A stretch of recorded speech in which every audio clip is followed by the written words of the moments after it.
And Post Shifters. Welcome back to another episode of the Post Shift Podcast. Of course, I'm your host, Shawn Soole. Today, I am very, very fortunate and excited to be chatting to basically the matriarch of bar brand ambassadors for the whole globe, Miss Charlotte Voisey. She's an amazing human being, educator, touring all over the world. But recently, she took over as the executive director for Tales of the Cocktail. So I'm really interested in getting down to the direction of bar shows, how the culture is changing, how you as a bar show can adapt to culture, and sort of grow from there. I really need a producer or someone on the show that I can get to do all the button pushing, so I can just focus on things sometimes. Welcome, Charlotte. Thank you so much for your time. Hey, nice to meet you, Shawn. Thanks so much for having me on. I didn't make it Tales this year, just with things the way it sort of played out. Tales has got a special place in my heart, that's for sure. Oh, for sure, absolutely. I know that. One of the original bar shows, like when you're 29, 30, when I first went to Tales, like it was eye-opening to say the least. To go to a show like that in like 2009, 2010 and experience something like that was just absolutely insane. Yeah, I remember those early years too. I think my first Tales was 2006. And I mean, suffice to say, it's changed enormously, right? Hopefully in all the right ways. But yeah, it was, hey, I think it evolved as the industry evolved.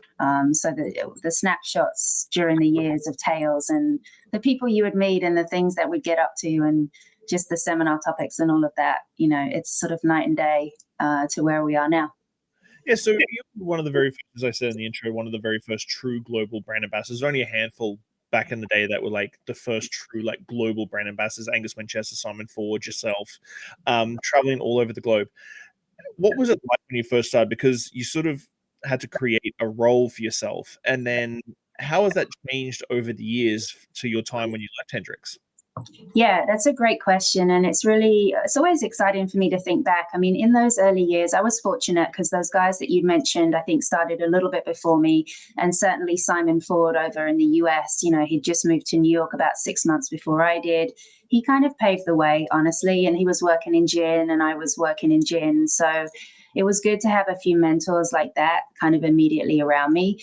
But, in the best possible way, we were kind of making it up as we went along. It was like, okay, you've got this like great product and you've got to make bartenders fall in love with, in my case, Hendrix. It's like, okay, that sounds like fun. So let's just do like cool stuff that they'll enjoy, making sure that, Hendrix is front and center, throwing a few cucumbers and, all joking aside, it felt like it was a lot simpler in those days on one hand. Because you didn't have the concept of brand ambassadorship wasn't as developed. So you didn't necessarily have like your leaders or higher ups in these companies truly understanding what the role was, which was this great opportunity to like, go ahead and do the cool stuff that we knew bartenders would like because we were bartenders.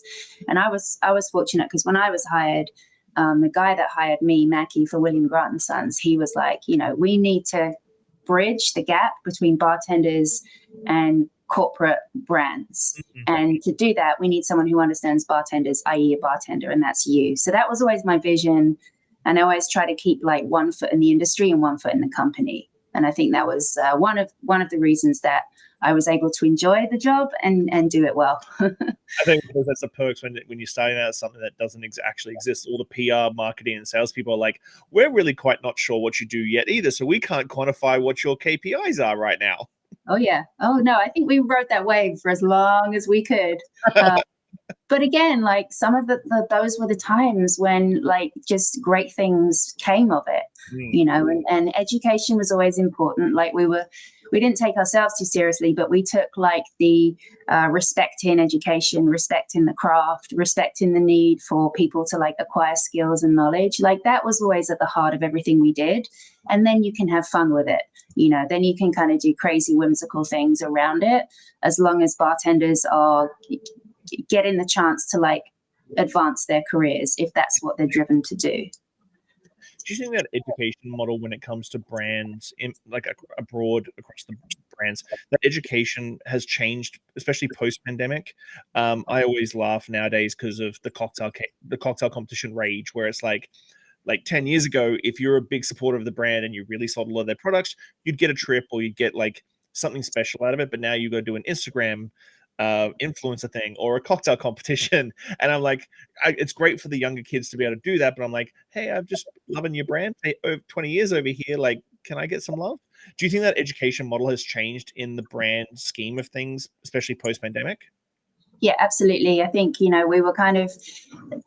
we were rebuilding something quite big, right? In the sort of early 2000s, really for 15, 20 years, it was bringing back the cocktail and everything that came with it. So education was important, understanding glassware, ice, like basically taking Jerry Thomas's book and bringing it all back to life, because it's all in there, right? Everything that we think is a new trend, it's all in there. So there was a lot of work to do to like reinstate the classics, the fundamentals. And then I think post-pandemic changed a lot, right? Society, the way people communicate, the way that marketing in general is done, the way that liquor brands were understood. Consumers were making drinks at home more. They started to kind of understand a little bit more about what they were doing. And then a lot of people left the industry. So post-COVID was just a completely different landscape. It blew up a lot of opportunities, I think, and there were definitely some silver linings, but it created a lot of gaps. And when you've got experience gaps, you need to plug those with education. But then you've already got an industry that's moved on from the marketing side. So it became a little harder to drag back resources into some of those grassroots things that we used to do, for sure. So when it came to you being on the road, I remember, I think it was 2009 Spirit Awards. There was a whole shit brand ambassadors say. It was so good. Yeah. And one part that you had was like, oh, I'm flying to New York today. I'm going to do a luncheon and a martini dinner. Then I'm flying back to the UK. I'm doing something with the Queen. Then I'm flying back to Los Angeles for this. When your travel schedule was so crazy, because we always do look outside looking at global brand ambassadors, go, oh, you got such a great life. You're doing this and this. I'm like, I've done some like massive stints of like travel back to back to back to back, and it's tough. How did you balance that sort of like work-life balance out where you could actually turn up fresh and still be engaged to do a great seminar, but also know that in like 6 hours you got to be at the airport? Yeah, it is. And people don't see that side of it, right? I mean, I know some people like to post their airline delays on Instagram, but I was never one of those people. I think for me early on, I understood that kind of, as I call it, holy trinity of sleep, diet, and exercise is really important for everyone in different ways. Right. And I was hanging with some of these big names who would go out and party a lot harder than I ever could. Right. Just because I wasn't built in the same way. So I learned early on that it was okay to do what I needed to do. Right. So I prioritized like making sure I exercised on the road. I prioritized eating healthily, and I prioritized sleeping as much as I could. And I didn't give in to FOMO. I just kind of made that decision of, listen, I'm here to do a job. If there's extra time and space to do like some fun things on top of it, great. But my job happens to be fun. And I was getting like that enjoyment through what I was doing anyhow. So it's not as if I felt like hard done by if I came off of a trip and I never actually got to do anything but work, because the work was engaging and fun. So I definitely put that as a priority first, like in the early years, and sort of never looked back. It's still really important to me, and I always try and advise others to do the same. But everyone's different, right? You have to do what's right for you and not give in to peer pressure. And I think the industry's come a long way now. Yeah. Like it used to be pretty hardcore in those days, but I think now it's okay to talk about wellness openly and how different people have different needs. But travel is tough. Like just getting from A to B is a massive drain on you physically and mentally. And then to your point, you have to sort of land and be on. So I think you need to understand what it takes from you and how to replenish that so that you can go again. Because, and again, in those early years, we always used to talk about what to do to get by or to survive. But I would always think, I don't want to just survive this thing. Like, I want to enjoy it. I want to thrive. I want to be able to do it for as long as I want. So you have to like build in some sort of long-term parameters and safeguards for yourself. So how long were you within Grant and Hendrix before making the transition over to Tales? 18 years. Wow. That is incredible. What was the driving force behind this transition from William Grant over to Tales of the Cocktail as the executive director? Yeah, I think, honestly just loved my job at William Grant and Sons. It evolved over those 18 years. I really enjoyed what I was doing, really respected the company and the brands and the people I worked with. And then you start to think, am I going to be doing this forever? And realize that, I'd learned so much skills, experience, networks, etc., that I had so much more to give to this industry. And the Tales of the Cocktail opportunity as executive director kind of gave me this spot where I could use everything I'd learned with greater impact, perhaps, because I'd get to work across many different brands and suppliers. I'd get to work all across the globe with different organizations. And that really appealed to me, as well as the chance just for a change and to grow and learn in a different area. I mean, working for a nonprofit in the US is completely different to working for a global drinks company, I can tell you, in many different ways, right? But that growth and learning, I think, kind of eventually pulled me out of my comfort zone, which was very much my role with William Grant Sons. I loved it, but I was excessively comfortable, shall we say. The executive director position for Tales come to you, or did you go to them, or just one of those, your relationship with the Tales organization that sort of just was like, hey, we are thinking about this, you'd be perfect for it, what do you think? Yeah, it was kind of more like that. I've always been very close with Tales of the Cocktail throughout my career, and more recently as my role as the overall chair for the Spirited Awards. So I had a very close relationship with Eileen, the CEO of Tales, and the full Tales team. So when you're having casual conversations about things that are happening, it was kind of came out of one of those conversations that Eileen sort of brought the idea to me, and then, it resonated, and then here I am. That's incredible. So Tales has been around for, I think just 20 years next year, right? 20 years next year? It'll be more than that. So what was it? 23 years, I think. It was 2002 was the first one. So, but then do you count the COVID years? So I think COVID has messed everything up, right? It's like, I've lived here for how long? Oh, I forgot about those 2 years that we all It's just a Mandela effect. Yeah. How do you think Tales is continue to evolve? Because we talked about it in the green room a little bit, like there's literally a bar show or a bar week every other month. Like if you go to Danelle Nevsky's like indie bartender calendar, it's like insane. Like you can go 3 bar shows in the same month if they're close enough. How do you see Tales sort of evolving to be more for the modern bar culture that we've got right now in North America and the world? Yeah, so I think the great thing about Tales, which I want to protect and evolve, is the framework of the content at Tales. So everything from the educational seminars to all of the tastings, and even the brand parties and the foundation events that we put on, Spirited Awards, Catalyst, those types of things. It's all different every year, right? Like we actively seek out what are the educational touch points that people want to hear, need to hear, what's trending right now in our community that we really should put on the grander stage or amplify through our platform. So every year that content changes, and it doesn't come from us, right? Like we put out the seminar proposal period, which incidentally is coming very soon already. And, last year we got over 400 seminar proposals. That's 400 independent ideas from the industry of what they wish to come to Tales and talk about. And within that, there are patterns, right? And there are sort of clusters of similar topics. But it's the industry sort of saying this is what the industry should be hearing or what we want to be talking about. So every year we have that luxury of latest thinking that we're able to bring to the industry.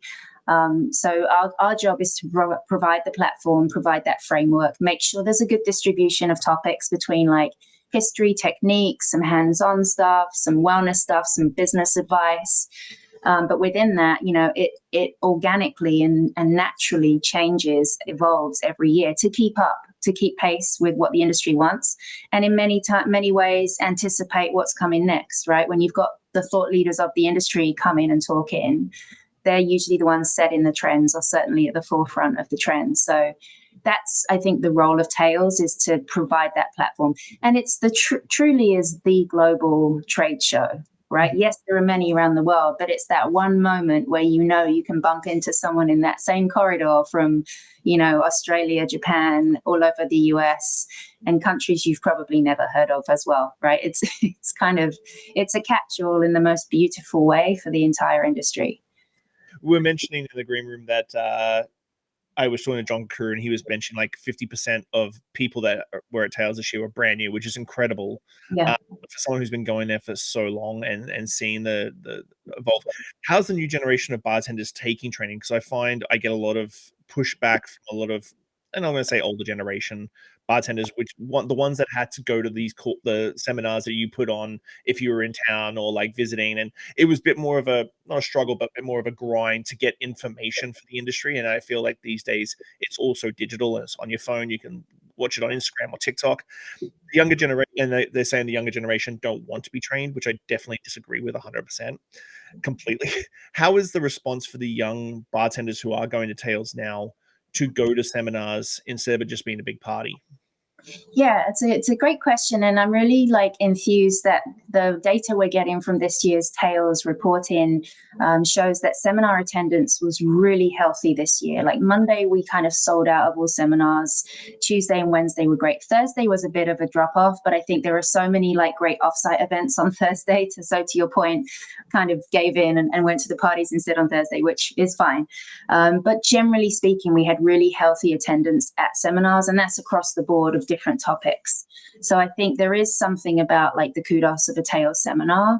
And it's not just the fact that, you get great cocktails and everything's sort of set up well, but it's that diversity of topics and the chance to hear from a variety of speakers, right? We have a lot of panels now at Tails. I mean, in the olden days, it was somehow me talking about tea cocktails for 90 minutes by myself, which must have been just terribly boring for those that came, or maybe people were taking naps. But now I think we've kind of put a lot of effort into curating panels of 3-4 people speaking about one topic from completely different perspectives. And I think that's something that we've seen feedback from the younger generations, or at least first-time attendees, better put, that they appreciate the range of perspectives on a single topic. And I think that's something that we really want to continue putting the effort into making sure each seminar has that. But the range, this year it was interesting because we had Dale put on a seminar with Joe Baum's son telling his story about he got started in the industry. And, at first I'm thinking, well, everyone knows that story, but it's no, 50% of attendees probably don't know that story, right? It's time to start telling those stories again while we still have these legends, in our midst and excited to tell those stories still. So it's all about having the right mix, I think. I actually had Dale on the show a couple of weeks ago, and it was, it's Dale. I'm getting goosebumps just saying I had Dale on my show because I'm still that 26-year-old Australian kid who moved to Canada in the 2000s. But I do agree. I find being older in the industry now, I feel like there's basically 3 mini generations. There's the early guys, the Dales and that sort of thing, the Wondriches, and I sort of sit right in the middle. And then post-pandemic, these young bartenders who got into, a lot of them, I call them pandemic baby bartenders, the ones that got into it because they were stuck at home and all of a sudden they were like, well, I can't go to university. I want to get into bartending. And they've come out of it being super passionate and super hungry for knowledge, but they're still so young and they don't know a lot of the pre-pandemic history of a lot of things that have happened in the industry. Yeah, it's so true. I mean, I'm involved in Bar 5 Day, right, in the US, and part of when we do sessions on categories, we'll talk a little bit about the history. And I found myself this past year talking about the modern history of gin from 2000 to now. And I was literally kind of telling it in the first person because I was there. I was like, wait a second, I lived through this history. Now I feel old. But it's true. So much of the evolution of spirit categories, you kind of stop at prohibition, but it's no, so much has changed, and not just about sort of bartenders and cocktails and recipes, but production methods, distillation techniques, the way that categories have evolved. I mean, look at Irish whiskey, the way it's exploded. So yeah, recent history is a really important thing to be sharing. And now, to your point, we're kind of that generation that gets to talk about the history that we witnessed and were a part of, because it has a big influence on where spirits are today. I mean, that's kind of cool. It was very good. Social media, of course, Facebook always reminds you of like, oh, remember when Angostura got delisted by the liquor board, or Campari shortage because of the pandemic? Yeah. Or I remember when Ramazzotti hit the market, that sort of thing. With Tales looking after like this massive ecosystem over the week, and we're not just talking about the educational side of things, we're also talking about tasting rooms, parties, offsite events, because I know everything gets like put into the same ecosystem. Yeah. How do you balance that out?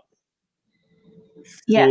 Balancing like it not being a massive party, but having epic parties. Like you've always been legendary at your parties. How do you balance that all out in the ecosystem of Tales?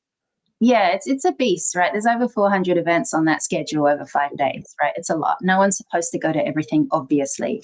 And I think what we do is everyone's excited to be at Tales. You know, it's a lot. It's very concentrated. We sort of encourage all of that, but at the same time, we try to balance sort of the schedule. So there's always going to be more than one thing going on at any one time. That's never going to be avoided, but we try to balance it out throughout the week, so that every event has a chance of good attendance, which it always does at Tales. That's the one time recruitment is never a problem. But also so that people have a chance to truly mix up and have their own experience. But honestly, like half of the onus is on the individual to really look at the schedule and map out what they want to do, right? Like think about like what's your education, like try and build it from the ground up, right? What's the education you really want to access and see? Who do you want to hear speak? What topics are you interested in? And then are there things you want to taste? Because you're right, some of the tasting rooms are like a once in a lifetime opportunity to taste things you'll never see again.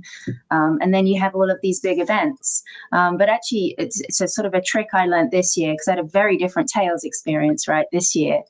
Was the art of going to some of these offsite parties for 30 minutes, having a good time, kind of seeing some people, having the highlights, and then moving on to the next one, which is like a pattern and method I've never employed before. I did it because I wanted to see as much as possible. But obviously that comes with a lot of discipline and a lot of drinking water and trying to tick things off. But yeah, I think everyone needs to sort of understand the schedule. You're not going to go to everything, so prioritize what you want to see, but then also like leave a couple of evenings where you can just have fun and go with the flow, because half the magic of Tales, as you know, is bumping into someone, walking around the French Quarter and ending up at dinner with them, and it's all fine, right? And maybe you didn't even get to that big party, but you know what? You had a really nice conversation and a meal sitting in a chair on a plate, which is, you know, unheard of. So yeah, it's a mixed experience for sure. That's what I did last year. It was the first time I didn't speak. I got a pass for everything, and I just went with the flow, woke up when I wanted to, did my stuff when I wanted to, because I don't think I've ever done, actually there was 1 or 2 seminars, but I was on a panel. Every seminar I've ever put in for Tales and got approved has always been the very first seminar of the day. Every single time. Every single time. And I'm like, I feel like people are just seeing my name and going, yeah, you're at the 10 a.m. slot or the 9:30 slot when the first seminars get started. And you know it's just people are gonna drag in when it comes. But last year I had a great time just because I didn't plan anything. I just completely went with the flow. And I had some incredible experiences. Yeah, and it depends where you are in your career, right? Like you're able to do that. I could do that theoretically in a different role. But if you're coming for the first time or you've got a mission, right? Because a lot of these younger bartenders are like, I want to come and learn about agave spirits. Therefore, like you could do only agave through Tales, right? For 5 days. Just pick out all of the seminars, tasting rooms, events, parties, people, book signings, whatever it is. You could do like a whole agave themed Tales and not even touch anything else. In fact, that's a pretty cool idea. We should look at, you know, it's another like little schedule thing. Here's your favorite spirit, and here's all the things you should be doing. That's a great idea, actually. Yeah, like a specific track, like an infographic or something where you put in your priorities and it spits out a suggested agenda. I like that. Speaking of great ideas, this year was this year the first year where you could check in at the airport? Yes, it was. I saw your photo, and I think I saw your story, and I literally messaged you when I saw that. I was like, that is a fucking brilliant idea. Yeah, it's a great idea. Idea actually happened with working with the airport. Yep.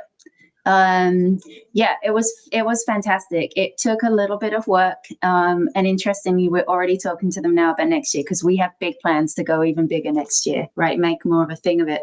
But it was really fun. I think first of all, people just appreciated the convenience of it, right? You land, there's always a 20-minute wait at that airport for your bags, right? And everyone's checked their, spinzel and and liquor and bitters and stuff. So everyone's checked bags. So it's like, yeah, come and register for tails. It was just a fun thing to do. So I think it went really well this year. It was fairly late addition to the agenda, so not everyone knew about it. And we actually got a few, not complaints, but like comments of, I didn't know about this, and it would have been super fun to do. It's like, but next year, we'll make a bit more of it and make sure it's more accessible to even more people. But yeah, super fun. I think everyone loved it. Are you finding Tails has always been a massive thing in the tapestry of what New Orleans is? Yeah. Like back in the early days, those first couple of years, especially just after Katrina, like I remember getting in cabs and talking about a cocktail festival I'm going to, and the cab driver's like, I have no idea what you're talking about. And but one of the only decent like cocktail bars back in the day was Cure, and everybody would hit Cure, and that's what you do. You take out the 20-minute drive. Do you feel like Tails is now sort of really trying to expand that it is part of New Orleans in a way that it's for the everyday person to understand that it's part of New Orleans? I think, New Orleans remains at the heart and soul of Tails, right? I've always believed, and now is no different, that it's not a coincidence that people love coming to Tales of the Cocktail. It's because they love coming to New Orleans. Like, yes, it's a great event. Yes, we put a lot of work and effort into it, but it helps us a tremendous amount that people come for the magical culture, the wonderful people, the jazz, the food. I mean, it works, right? It's very mutually beneficial because New Orleans in July nowadays without Tails, it would be a problem for the city economically, right? Like it's always been a bit of a boost, but 20 odd years on, it's needed. It's needed desperately by local businesses, hotels, restaurants, everything, right? And Uber drivers, you're right. Like I think last year I was going to the Hendrix event and I got in the Uber and the guy obviously had the address. He's like, oh, you're going to the Hendrix event. And I was like, that's cool. Wow, that's super cool. Because he'd been shepherding people like back and forth the whole day, right? He's like, oh yeah, Tales of the Cocktail, as if like it's when other people tell you about Tales when you're like, okay, that's cool, like you get it, and then you just kind of indulge and let them tell you about Tales of the Cocktail. So yeah, big part of the city, really important impact on the local economy, but Tales also really benefits because people want to be in New Orleans, and that's sometimes a lot of the reason that they come back. Have you applied a lot of the stuff from your brand ambassador days and with your time with William Grandsons into this new role? Are you missing organizing just one big party every year and doing your usual stuff, or are you happy with this transition as the executive director and sort of making that move and then using the skills you had with William Grandsons and Hendrix in the new role? Yeah, I'm loving it, and I'm really excited to bring all of those skills and experience over. I've started. There's still a lot more that I need to like learn before I can do that fully. So I find myself still chomping at the bit a little bit to like get involved and get my hands around everything. But I thought maybe once I get through a Tails, then I'll be off and running. But I think it needs to be the full year cycle because a lot of people think that Tails is just a week in July in New Orleans. It's a year-round effort, not only for the event, but supporting the industry globally with many other initiatives that we do. So I'm still kind of learning and bringing myself fully over to that role. But I will admit, on Tuesday during Tails, when the William Grandsons party on, I did have a little bit of FOMO, not necessarily in the evening because I went and it was wonderful, but like in the afternoon, I'm like, at this time, I'm usually like, so in demand, running around, everyone's best friend, right? Because everyone's texting me trying to get in. Some people did still text me to try and get in to the William Grant party. I was like, you do realize they're like, yeah, but could you just like, there's just 5 of us. So I was like, oh, this is hilarious. So I did sneak some people into that party. Yeah, I mean, it's something that I grew myself with the team. Is a big part of my identity. It does take a while to kind of separate off from that. But the great thing is now I get to like enjoy and be involved in all of the things that people bring to Tails. And I've really enjoyed that, like working with other spirits and friends in the industry for what they bring to Tails. So it's been really good. So what's like, obviously, as you said, the seminars are going to start getting opened up fairly shortly. And I know that's usually like a 4 to 5 month process of seminars go in, it goes off to the panels, gets shortlisted, it goes off the panels again. Mhm. For you personally, what's the next 6 months look, and what are you looking forward to and working on with the team for Tails 2026?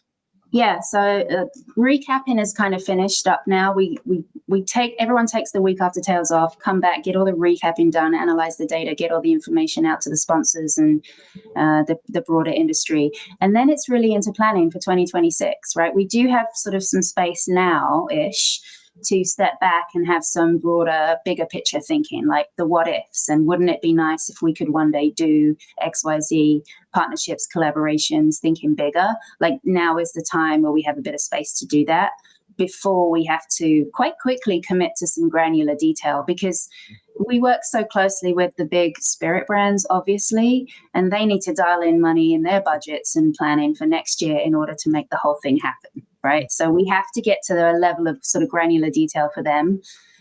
So there is a lot of like planning and thinking and reshaping that happens now until the end of the year. And then really, yeah, the cycle kind of begins again. Seminar submissions will open in September. We'll announce the dates formally, I think, on September 9th for 2026 Tails. And then seminar submissions are open, the reminders, because obviously we have to remind people several times to get them in.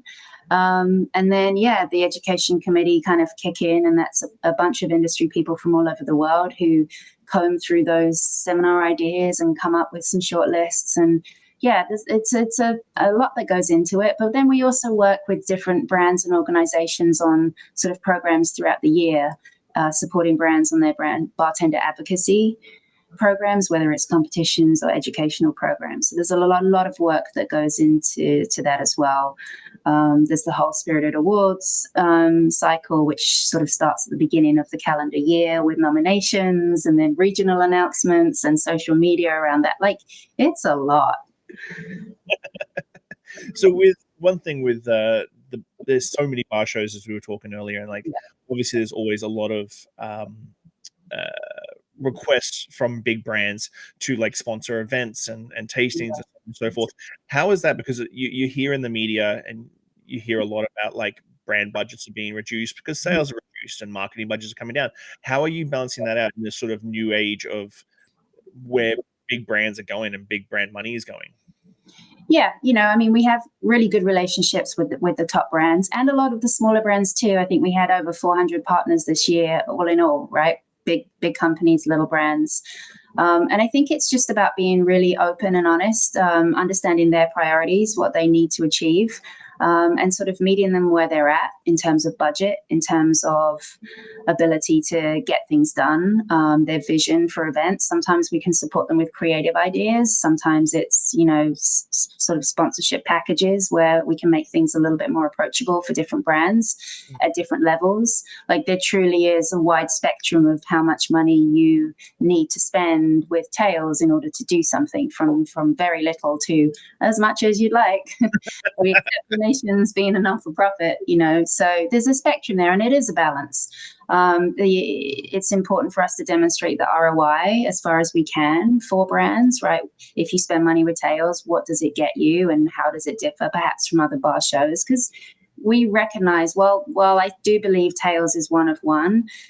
There is a competitive set of how else brands can spend money, right, to get to bartender advocacy. So we need to just hold our own and demonstrate the value of being at Tails of the Cocktail, or with partnering with us year round. So those sorts of things, are really important that we try to hone and understand, so we can have open conversations with as many of our brand partners as possible. Yeah, the ROI element, because I think you can combine the sort of same sort of mind frame with pop-ups and brand-backed events at bars and stuff throughout the year, the smaller versions. And just coming back from Vancouver, there's a lot of lack of that post-event ROI sort of data points going back to brands. So like brands will throw down money, but you'll never actually understand what you get back from that one. So I can see how just the collection of the data, and you guys have got so much, the RFID bracelets and everything. You've got really good data coming in for every single tasting room, every single event. So I can see how that ROI model has to be, and I hope anybody listening to this does that for their bar. If they're getting sponsorship for bar stuff, that they're giving ROI models and reports back to the brands that backed them. Yeah, it's really important. You have to kind of demonstrate the value. And listen, a lot of it is intangible. Like, I know that leading advocacy for so long at a major spirits company, right? It was always a tension point.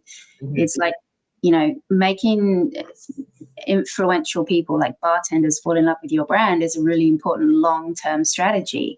So there might be certain things you do in a calendar year that actually won't bear fruit for a few years, but they will, and they will for a long time and in the right way.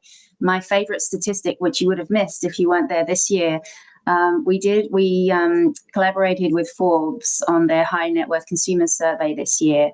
And the best stat that came out of that was that 83% of consumers seek bartender recommendation before buying a drink. 83%. Wow. That's like almost everyone checks in with the bartender before deciding what to drink. Right? Before deciding what gets picked up and poured. That's huge. That's an enormous amount of influence that the bartender still has. Mm-hmm. And that bartender needs to be educated, right? Informed broadly about categories, about spirits. But there's also an opportunity to get to that bartender and influence, right? With the sort of the fun stuff. And that's sort of the ambassador work that we were talking about earlier. So it's a really important area that brands should be investing in, I still believe, but it's hard to generate the ROI, but stats and data like that certainly support the cause. Yeah, it is tough to go, hey, I'm going to go, well, I was saying I'm in a small market in Victoria. We've chatted about you coming to Victoria a number of times. I know you have been before, but it was one of those things is like, come to Victoria and spending 6 months in Vancouver and seeing the brand money that was spent in Vancouver with the less ROI than if you came and spent half the money in Victoria, just because the trip was a little bit longer and you had to spend an extra day. There's a couple of brand ambassadors now that sort of go, I need to go to Victoria. Every time I come to the West Coast, I'm going to Victoria and making sure I touch that market, because while we're small, we're mighty, and we still are. We still have some great cocktail bars here. No, you absolutely do. And kudos to you for having a big part in building that up, your passion and your hard work, honestly. I'm just the old guy in the room. That's all it is. No, you've done a lot for Victoria. You know that. Well, I'm really excited. Like when the announcement for Tales of the Cocktail came out saying that you were the executive director, I was like, this is a really great move. And it's great to get a little backstory about what that transition, that move sort of made, because I kind of feel the same way a little bit on a lesser scale, because people go, when are you going to go back behind the bar? When are you going to start bartending? It's like, I do not miss the romance of bartending. I don't miss 12-hour shifts. I don't miss wet feet. I don't miss, like, sore joints. I just love doing the work that I do now. So what we do is at the end of every podcast, I always do 5 deep podcast questions. Okay. You'll be fine. What is one lesson or experience that has shaped your perspective the most, and how do you carry that forward in your life? I think I'm going to go back a long way, and this is when I opened the bar in London, apartment 195. One of my mentors there told me to make your weakness your strength. And I think that was just not to shy away from something that you're not comfortable, and have the bravery just to think, what if that thing became my superpower? Because it can happen, and it does happen with hard work.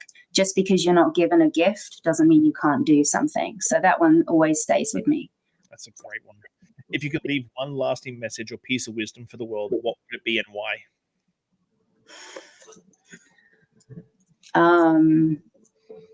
Gosh, put me on the spot with that one. Let's see.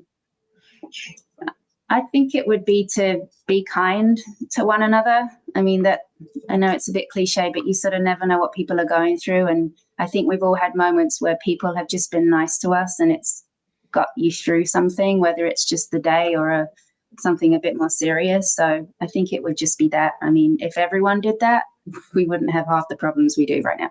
I've always said you're literally the nicest person in the whole industry. Looking back at your journey, what is something you wish you had understood earlier in life? Oh, just one thing?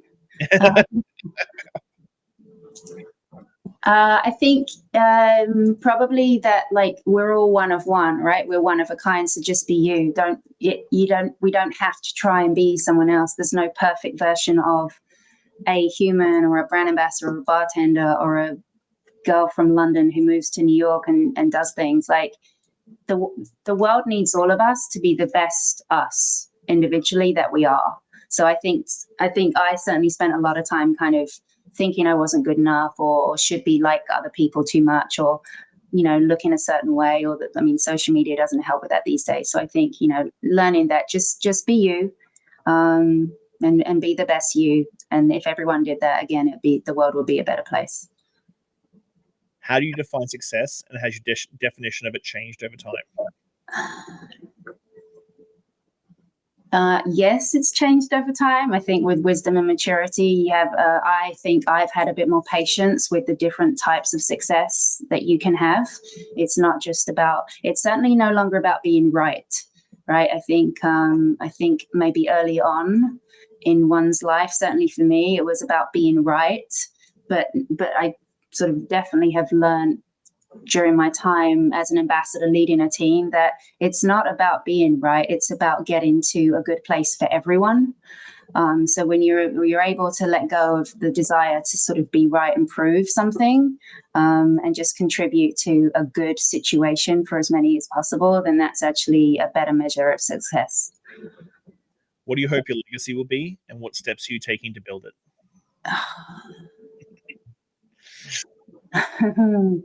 I think, I mean, if I sort of say thus far, I'm really proud of the team I built, of ambassadors that I worked with, and the culture that I was able to inspire and build together with them. So probably something around that. That said, I think I'm still young enough to have a second wind. Obviously, I'm embarking on a brand new chapter now, which I hope is a long one. So there could be something about sort of impact to the industry, right? I've been so fortunate. I always sort of think I've been in the right place, the right time, from my time in London in the early 2000s when the cocktail renaissance was just starting, to coming over to New York at the forefront of that movement, to be in these incredible opportunities and spaces and places. So I think part of my legacy should be to give back and afford opportunities in a similar vein to as many as possible. And I think I'm in a good place to support that. That's a good answer. I had to laugh because as I said, I had Dale on the show a couple of weeks ago, and I asked, "What are you doing to build your legacy?" And I was just like, I don't even know why I'm asking this question. Yeah. What was your name again, and what are you doing right now? But thank you so much for I know that I've been trying to plan a little bit better for the podcast, but I've been podcasting really, really hard. And I should have got you probably before the Tales, but I'm so glad I got you after Tales and having you relax and everything. And so it's always great to have a good chat with you. Oh, thank you so much. It's always lovely to catch up with you, and appreciate your questions, even the deep ones. I'm looking forward to what Tales is going to be like in the next couple of years. Oh, thank you so much. Thank you for the support. I'll talk to you real soon, Charlotte.